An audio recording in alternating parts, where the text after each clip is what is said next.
तमाम अन्य हमारे मंत्रीगण, गुलाब सिंह कटारिया जी, राजेंद्र राठौड़ जी, गोविंदोत्ताचा जी, सुभाष गर्ग जी, पुखराज जी, अमराराम जी, बलराम बलवान पुनिया जी, राम प्रसाद जी बीटीपी, रामभाई जाट साहब, राजकुमार जी गौड, समलोड़ा जी, डीके चंगानी साहब, नंदाचार्य जी, तमाम हमारे धर्म गुरुगण और जो इस वीडियो कॉन्फ्रेंस जुड़े हुए हैं तमाम हमारे जिलों के अधिकारीगण, प्रदेशवासियों, मुझे बहुत खुशी है कि आज तमाम साथियों से हम लोग चर्चा की, पक्ष विपक्ष के साथियों से भी, धर्म गुरुओं से भी, एक्टिविस्ट से भी, एनजीओ से भी, और सबने एक से एक बढ़ के सुझाव दिए। मुझे इस बात की प्रसन्नता भी है कि जब कोरोना शुरू हुआ था 2020 के अंदर, तब भी यही अप्रोच रखी गई थी सरकार की तरफ से और उसका लाभ मिला राजस्थान को, क्योंकि राजस्थान की जनता भी इन्वॉल्व हो गई, पूरे प्रदेशवासी इन्वॉल्व हो गए थे उस कैंपेन के अंदर।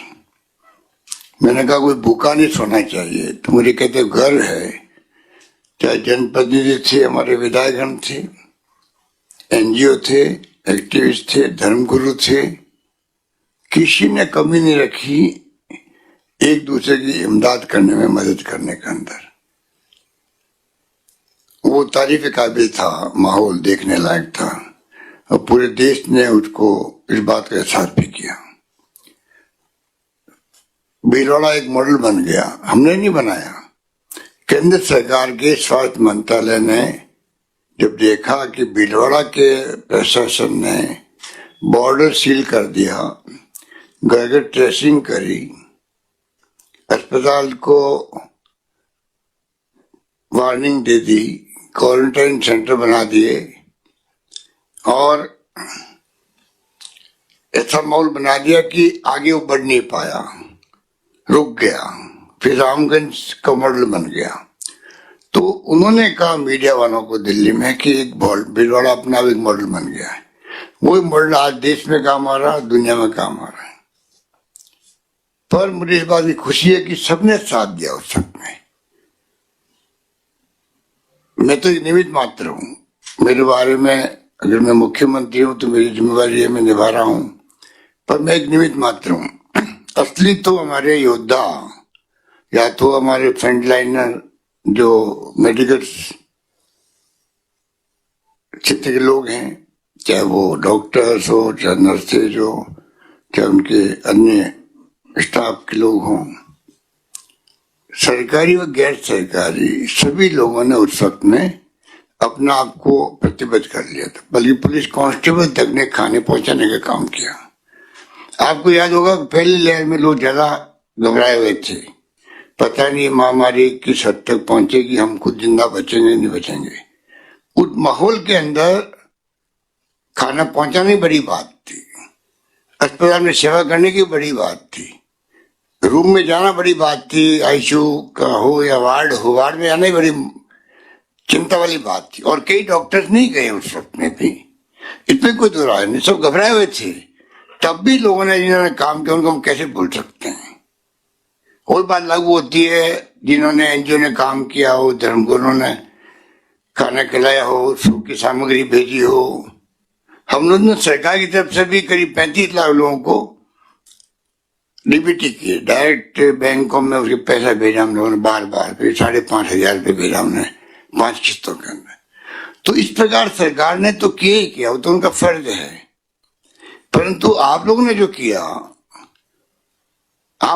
किया उसको कैसे भूल सकते हैं। पूरी मशीनरी राजस्थान की किसी कोने में बैठी हुई हो, कोई विभाग हो, शिक्षा विभाग हो, पुलिस विभाग हो, कोई विभाग हो, सबने अपनी भूमिका अदा करी, आम जनता इन्वॉल्व हो गई। वही कारण था राजस्थान के अंदर, मैं समझता हूँ कि जो व्यवस्था हुई, अभी आप सब लोगों ने जिस रूप में उसका अप्रिशिएट किया उसके लिए मैं आपका आभारी हूँ। अब जो बात आती है कि आज जो आप सुझाव आए हैं, एसओपी जारी करने के बाद में ये हमने तय किया कि आप लोगों की राय से फैसले करेंगे। मुझे इस बात की बहुत खुशी है, मैं आपका आभारी हूं, आपका शुक्रिया अदा करता हूं।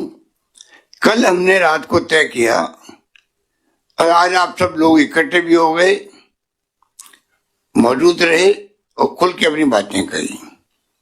आप सबके सुझावों का मैं सम्मान करता हूं, स्वागत करता हूं और ये आपको मैं विश्वास दिलाऊंगा कि कोई तरह से थोपने की बात ही नहीं है। चाहे स्कूल की बात हो, चाहे मंदिरों की, मस्जिद की, गुरुद्वारे की, चर्च की बात हो, प्रबंधन आपको करना है।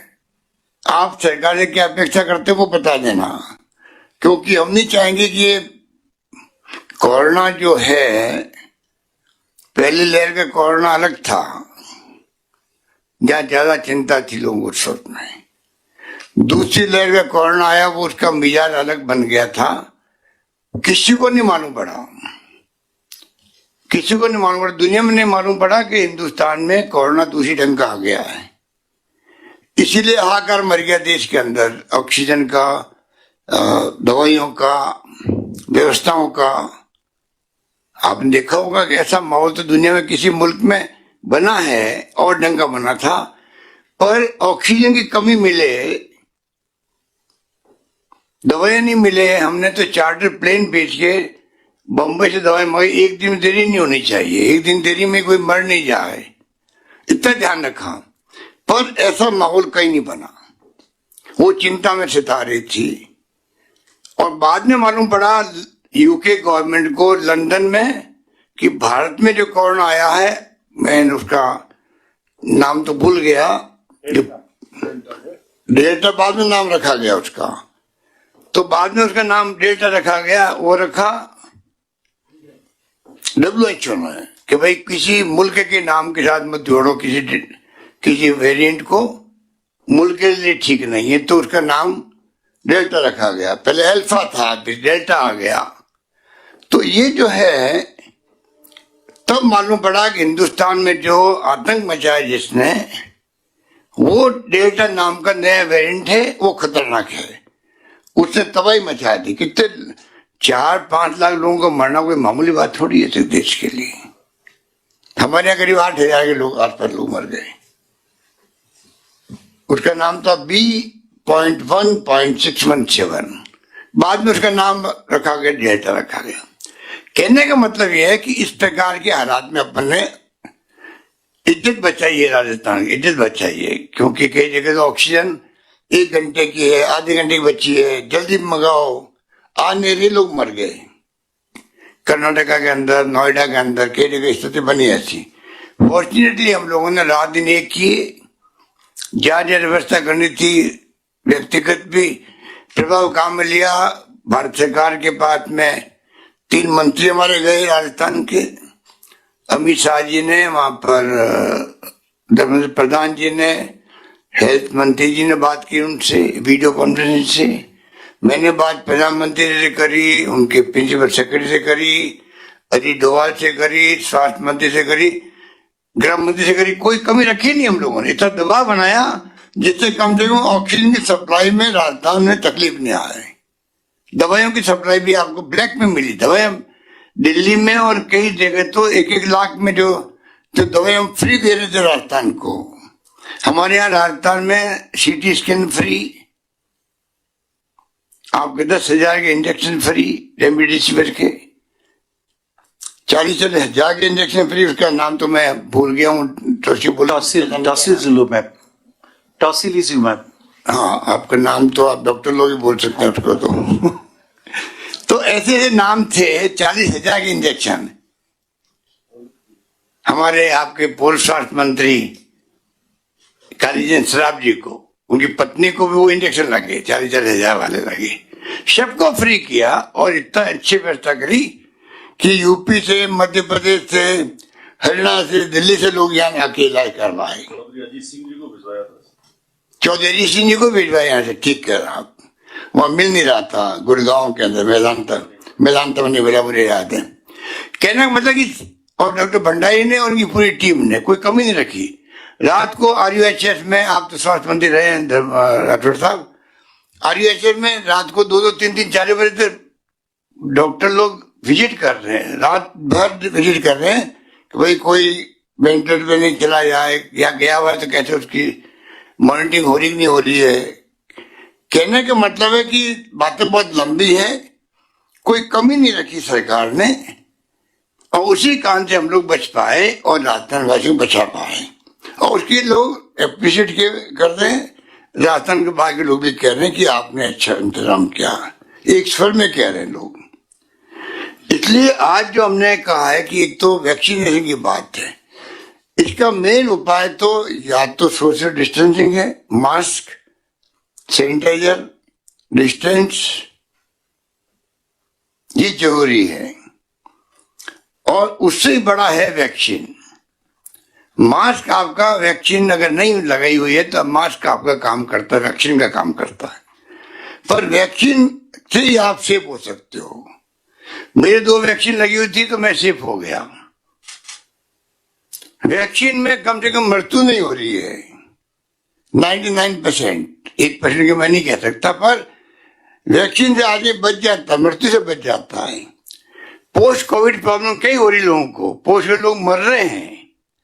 ये इतना खतरनाक वेरिएंट है कि कोविड होने के बाद में पोस्ट कोविड के अंदर भी क्योंकि हार्ट अटैक, क्योंकि अस्थमा, क्योंकि किडनी खराब, कोई न कोई प्रॉब्लम होती है। ऊपर लगा के नीचे तक के अंगूठे तक की कोई प्रॉब्लम हो सकती है, उसको हो रही है लोगों को, लोग समझ भी नहीं रहे हैं। कोई मर गया तो देखता भाई कि यार पहले मर गया कोरोना में तो ये हार्ट अटैक हो गया, ये नहीं समझता कि हार्ट अटैक हुआ है कोरोना के कारण हुआ है, वो समझ नहीं पा रहे, गाँव के भी नहीं समझ पाते।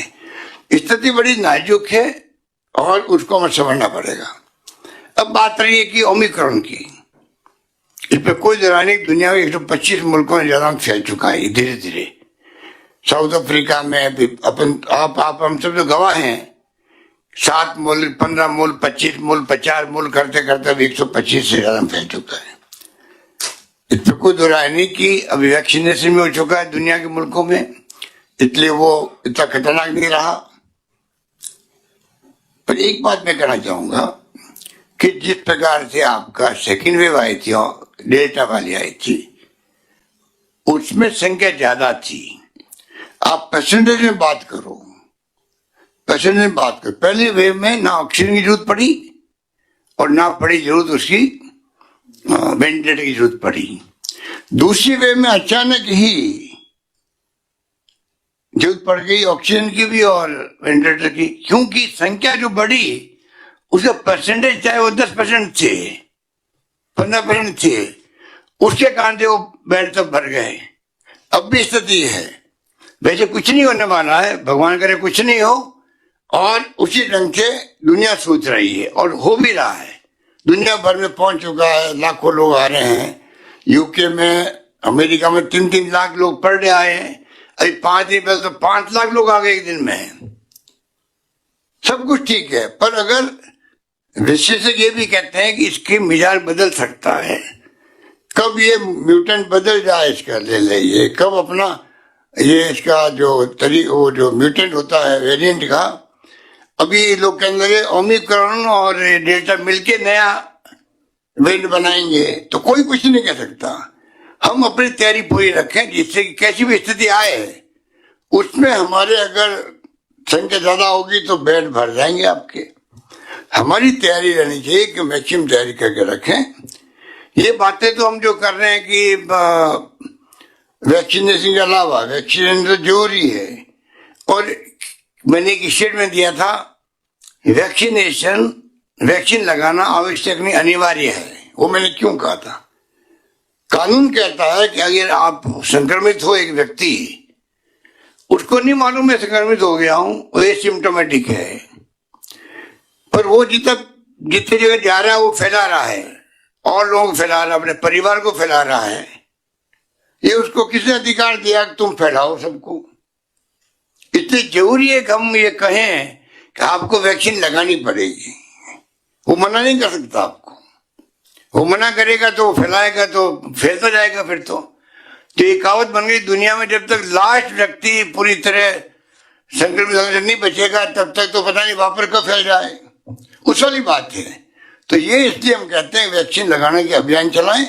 हम धर्म गुरुओं से, एक्टिविस्ट से, एनजीओ से, पॉलिटिकल पार्टी के सब लोगों से मैं आग्रह करना चाहूंगा, अपने अपने तरीके से आप वैक्सीन का अभियान चलवाएं। वैक्सीन में हम लोग चाहेंगे देश में सबसे आगे रहे। हम लोग अभी भी काफी अच्छा हमने मैनेज किया, यहाँ पर हमारे अधिकारियों ने काफी अच्छी मेहनत करी है और उसको करना जरूरी है।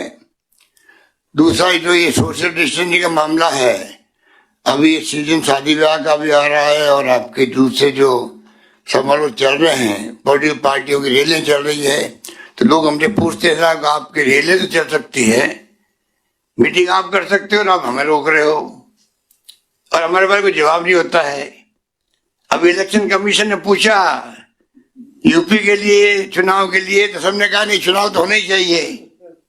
तो ये तो इलेक्शन कमीशन को चाहिए कि आज अभी ऑर्डर आया सुप्रीम कोर्ट का कि उन्होंने 15 दिन के लिए कह दिया कि आप सबको वीडियो कॉन्फ्रेंसिंग से सुनवाई करनी पड़ेगी। अभी दोपहर को शाम को ऑर्डर आया। तो कहने का मतलब ये कि ये जो है ये हमें तय करना पड़ेगा कि ये किस रूप में फैलेगा। ये तो आपने देख लिया प्रेजेंटेशन के अंदर कि पहले वो आरओ इनका 2 था, फिर 5-6 हुआ, फिर 15-20 हो गया। 15-20 लोगों को एक आदमी फैला सकता है, ये कैपेसिटी है इस ओमिक्रॉन के अंदर।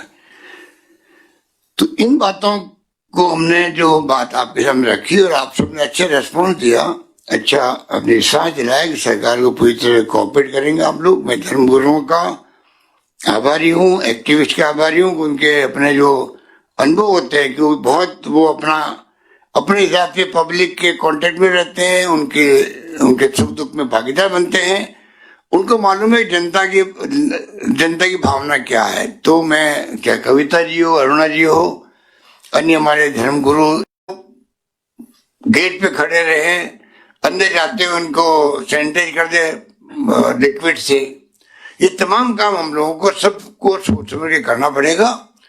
हम इस भरोसे नहीं रह सकते कि साहब धार्मिक मेले भी हो रहे हैं, सब कुछ शादी ब्याह भी हो रहे हैं और कोई प्रोटोकॉल नहीं है। तो फिर अगर एक बार महाराष्ट्र की तरफ भी हो गया, हम लोग दिल्ली में अभी फैल गया बहुत भयंकर।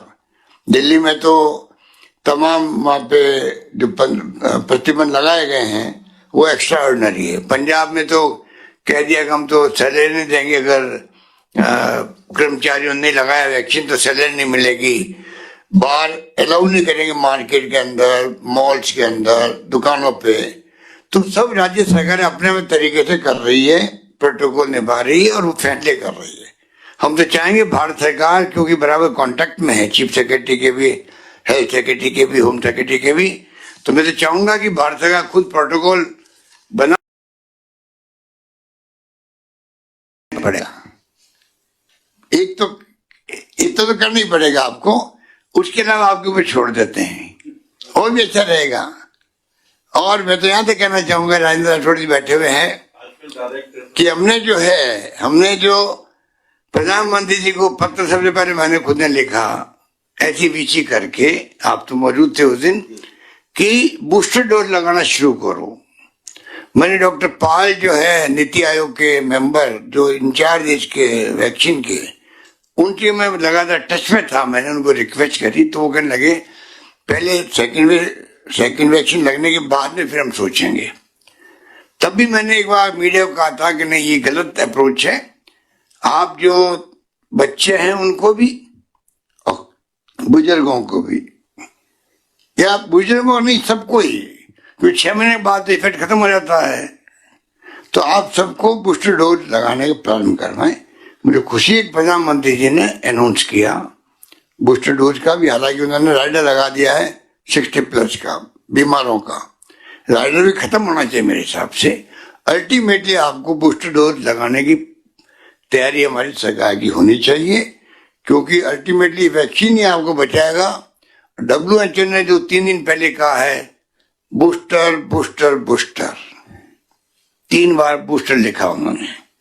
WHO कह रहा है कि सुनामी आएगी इसकी, ओमिक्रॉन की। नहीं आए तो बहुत अच्छी बात है। अब WHO की एक अलग क्रेडिबिलिटी रही है देश के अंदर। अब वो कह रहा है कि तो सुनामी आएगी, 15-20 दिन पहले आपने सुना होगा वो यूरोप के लिए कह रहा है कि लाखों लोग मरेंगे, पता नहीं मैं फोन में भूल गया, 5 लाख थे या 4 लाख थे। अगर WHO ये बातें बोल रहा है तो क्यों बोल रहा है, मेरी तो कुछ मैं खुद भी नहीं समझ पा रहा हूँ कि अगर ये उनके पास कोई प्रूफ होंगे तो या एस्टिमेट होगा उनका, साइंटिस्ट कह रहे होंगे उनके।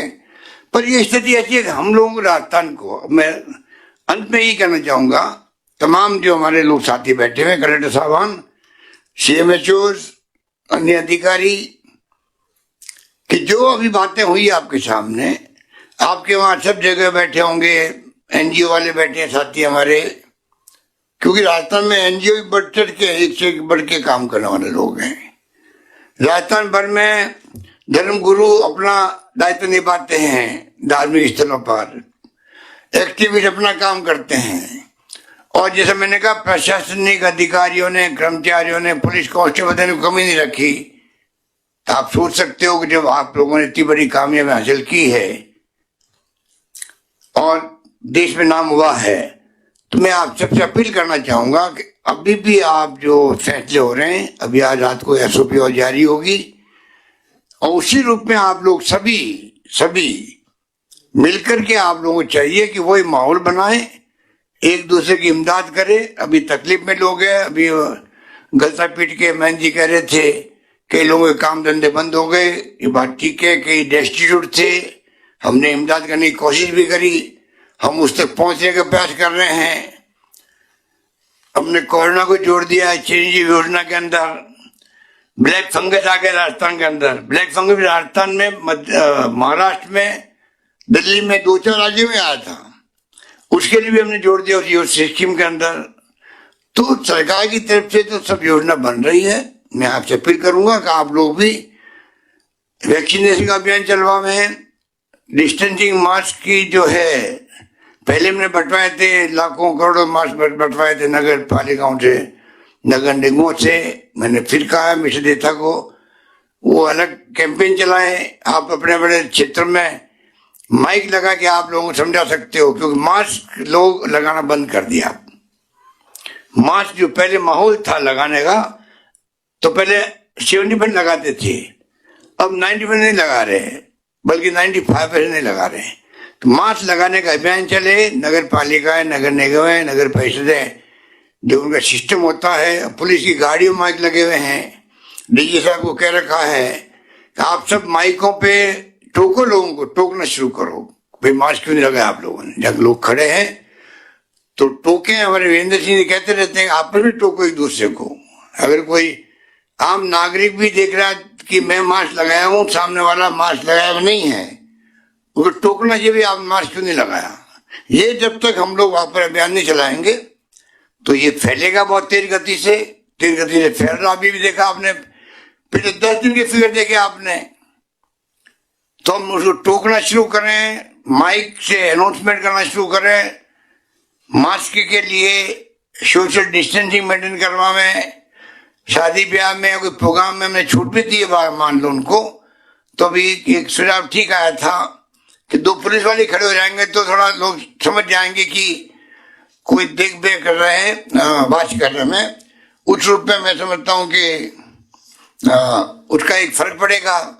तो चारों ओर से काम सबको बचाने का है। किसके परिवार में कितने लोग चले गए आप बताइए, आपके हमारे मिलने वाले चले गए, हर परिवार की अलग कहानी है। क्या बीतती उस घर पे, वो चला जाए कोरोना से, तो क्या बीत रही होगी, क्या बीती होगी, आप सोच सकते हैं। तो बचाने का काम कर रहे हैं हम लोग ये। तो मैं उम्मीद करता हूं कि आप कोई कमी नहीं आने देंगे और हम सब मिलकर के इसको, इस जंग को जीतेंगे। ये हमारे सबका संकल्प होना चाहिए।